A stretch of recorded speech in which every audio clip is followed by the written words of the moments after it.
I'm Francisco Melendez, and Saturday I was fortunate enough to go to Mecklenburg Playhouse to see 5 films as a part of the Citizen Dane Film Festival.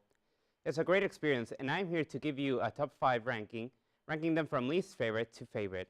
But frankly, they're all really good, and I recommend you check them all out. Also, all of these movies are very different, so take these rankings with a grain of salt. Also, just for fun, I'll be giving each movie a fun little award, because why not? Number 5, I Think We're Alone Now. Award for Best Peter Dinklage of 2018. I Think We're Alone Now is a post-apocalyptic movie that follows Peter Dinklage as Dell, the last man on Earth, until Elle Fanning comes into town as Grace, the last woman on Earth. This movie has great atmosphere. The music, the bleak coloring, and the emptiness of the town all come together to create a haunting atmosphere. I have to give props to Reed Morano because her directing is fantastic. This movie looks gorgeous, and without Morano's work, it would just be a bland post-apocalyptic movie. Dinklage and Fanning also shine in the film, making the most out of what they're given. A lot of the film is very quiet, so many scenes rest entirely on their performances. If you're looking for a beautiful-looking movie with impactful music and strong performances, that'll all come together seamlessly, look no further. Number 4, Yellow is Forbidden. Award for Most Beautiful Dresses None of Us Will Ever Be Able to Afford. Yellow is Forbidden is a documentary about Guo Pei, a Chinese designer that seeks to become a member of Chambre Syndicate de la Haute Couture. Her designs seek to bring Chinese culture to the haute couture. You may know her as the designer of this dress Rihanna wore at the 2015 Met Gala. The documentary brilliantly brings the audience into Guo Pei's world and gives us a chance to see Guo Pei's creative process, her inspirations, her design philosophy, her personality, and tensions build up to a beautifully shot fashion show in La Concierge Cathedral. The tension is so high at that point because we know how important this show is for her, and seeing everything work out so well is such a satisfying moment. Even if you don't like fashion and don't know what haute couture even means, I can't recommend this documentary highly enough. Number 3, Rosie and Musa. Award for Most Likeable Guy that tries to impress a girl with his rap.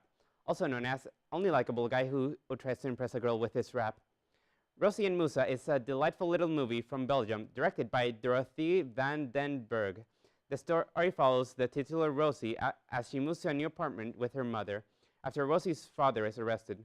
The film follows Rosie's new life in the apartment building as she meets its new people, including the titular Musa.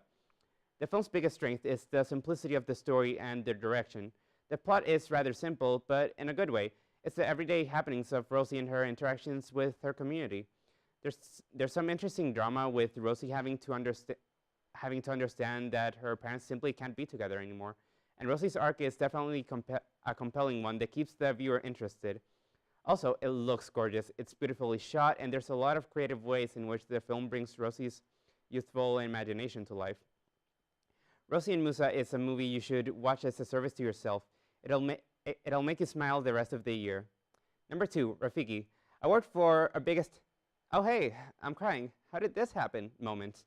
Rafiki is a Kenyan film directed by Anuri Kayu that focuses on 2 lower-class women that fall in love despite homosexuality being illegal in Kenya.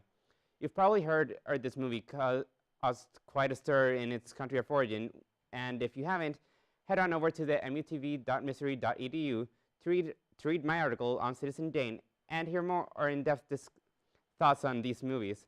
And check out my fellow E23 reporters' articles while you're there. They worked really hard on them. Does it sound like I'm avoiding talking about this movie?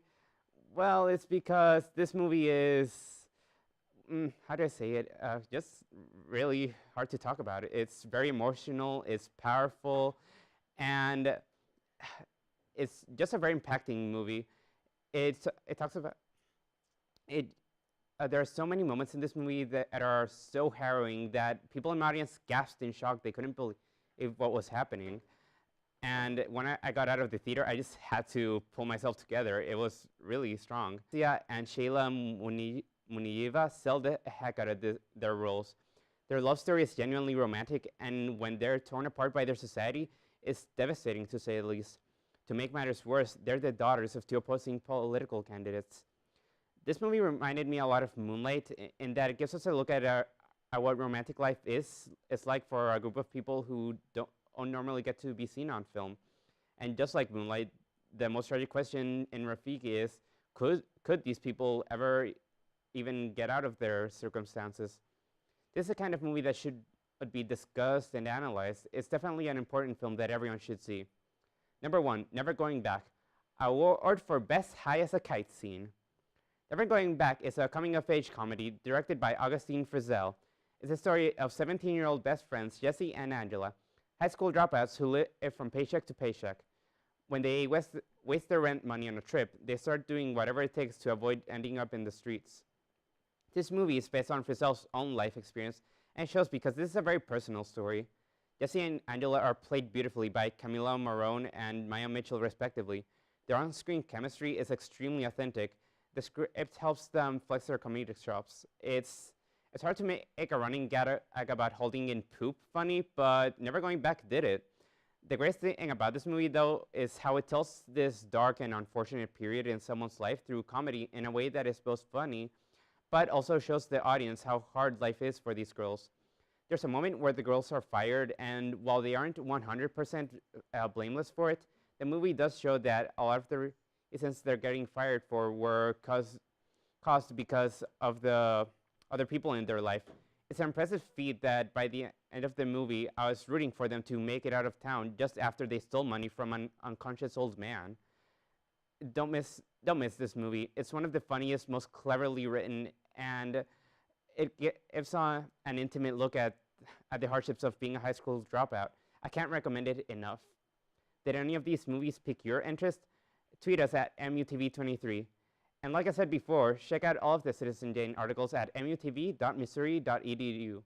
They're really great, and the E23 reporters did a great job. Lastly, thank you to the Citizen Jane staff who were so wonderful. This was a great experience. If you couldn't make it this year, try to go next year. It was an amazing time. With that, let's get back to our host. I'm Francisco Melendez, signing off.